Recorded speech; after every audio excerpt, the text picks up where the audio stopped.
শীর্ষ নেতৃবৃন্দের পক্ষ থেকে গুরুত্বপূর্ণ দিক নির্দেশনা শোনার জন্য আমরা আজকে নেতৃবৃন্দের কথা শোনার জন্য এখানে এসেছি। আমরা কথা বলতে চাই না, কথা বলে আমাদের বিরক্তির কারণ হতে চাই না। প্রিয় ভাইরা, আমরা বলতে চাই আজকে ইসলামী আন্দোলন ঐক্যবদ্ধ হয়েছে। এই বাংলাদেশ থেকে ফ্যাসিবাদকে মুক্ত করেছে। এই বাংলাদেশে জুলুমতন্ত্রের অবসান ঘটিয়েছে।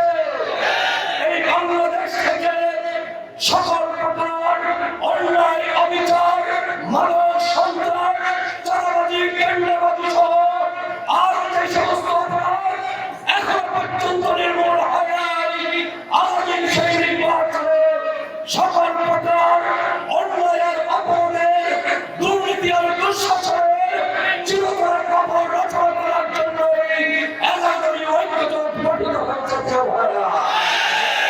আমরা দেখতে পাচ্ছি আজকে বাংলাদেশ দুটি ধারায় বিভক্ত। একটি হচ্ছে বাংলাদেশ পন্থী, আর একটি হচ্ছে ভারতপন্থী। বাংলাদেশ পন্থী ইতিমধ্যে তারা স্পষ্ট বার্তা দিয়েছেন, তারা গণভোটে বাংলাদেশের পক্ষে, দুর্নীতির বিপক্ষে, জুলাই সরকারের পক্ষে ভোটে অবস্থান নিয়েছে। অপরপক্ষে স্পষ্ট, যারা এই বাংলাদেশের দুর্নীতি বন্ধ হোক এটি যারা চায় না, এই বাংলাদেশে আধিপত্যবাদী শক্তি চিরতরে দেশ থেকে নির্মূল হোক এটি যারা চায় না, এই বাংলাদেশ থেকে চিরতরে সমস্ত প্রকার অন্যায় আর জুলুমতন্ত্রের অবসান ঘটে সেখানে একটি ইনসাফের বাংলাদেশ নির্মিত হোক এটি যারা চায় না, তারা না ভোটের পক্ষে অবস্থান নিয়েছে। বরং আমরা দেখেছি এই নির্বাচনে, বিগত সকল নির্বাচনে যেখানে ঋণ খেলাপিদের মনোনয়নপত্র বাতিল হয়, সেখানে আমাদের নির্বাচনে প্রায় 40 জন ঋণ খেলাপির মনোনয়নপত্র বাতিল করা হয়েছে। আমরা বিগত দিনে দেখেছি এই দেশকে লুটপাটের রাজত্বে পরিণত করে দেওয়া হয়েছে, ব্যাংকগুলিকে সরিয়ে করে দেওয়া হয়েছে।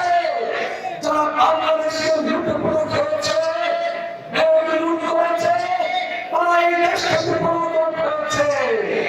কিন্তু আমরা তাদেরকে এই দেশ থেকে তাড়িয়ে কি লাভ হয়েছে? নির্বাচন কমিশন তাদের মনোনয়নপত্র বন্ধ করার মাধ্যমে আবার সেই ব্যাংক লুটেদেরকে এই দেশের ক্ষমতাসীনদের রাখার জন্য বাংলা হস্ত করেছে। আমরা বলতে চাই, এদেশের ছাত্র জনতা দেশের সবকটি বিশ্ববিদ্যালয়ে লাল কার্ড দেখিয়েছে ইতিমধ্যে। প্রবাসী বেগম যোদ্ধারা ইতিমধ্যে লাল কার্ড দেখিয়েছে।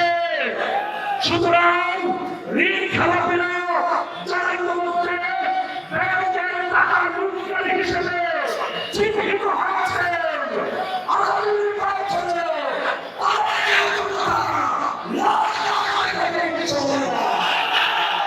আগামী বাংলাদেশ হবে দুর্নীতিমুক্ত একটি বাংলাদেশ। আগামী বাংলাদেশের জনগণ দুর্নীতিমুক্ত হবে। এদেশের চাকরি দিতে চাও। আগামী বাংলাদেশের জনগণ একটি দুর্নীতিমুক্ত, শোষণমুক্ত, সন্ত্রাসমুক্ত, চাঁদাবাজমুক্ত, মাদকমুক্ত নেতৃত্বের হাতে এই দেশকে তুলে দিতে চায়। এই ভাইরা, আজকের আগামীর বাংলাদেশ কোন দলের ভিত্তি করে, কোন রোজের ভিত্তি করে, কোন ধর্মের ভিত্তি করে আগামী বাংলাদেশ নির্মিত হবে ঐক্যের বাংলাদেশ ইনশাআল্লাহ। আগামী বাংলাদেশ নির্মিত হবে ইনসাফের বাংলাদেশ ইনশাআল্লাহ। আগামী বাংলাদেশ নির্মিত হবে ন্যায় প্রতিষ্ঠার বাংলাদেশ ইনশাআল্লাহ। প্রিয় ভাইরা, আজকে আমরা বলতে চাই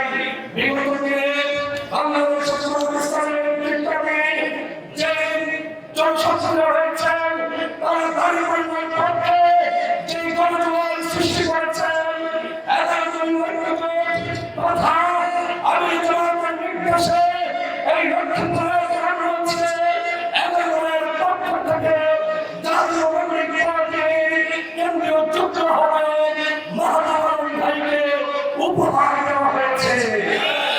আমি এমসিপির মোহাম্মদ ভাইকে উপহার দিয়েছে। আমরা আগামী 12ই ফেব্রুয়ারি বিপুল ভোটে সরকারের পক্ষে বড় সৃষ্টি করে আমি এই আসনটি উপহার দেব।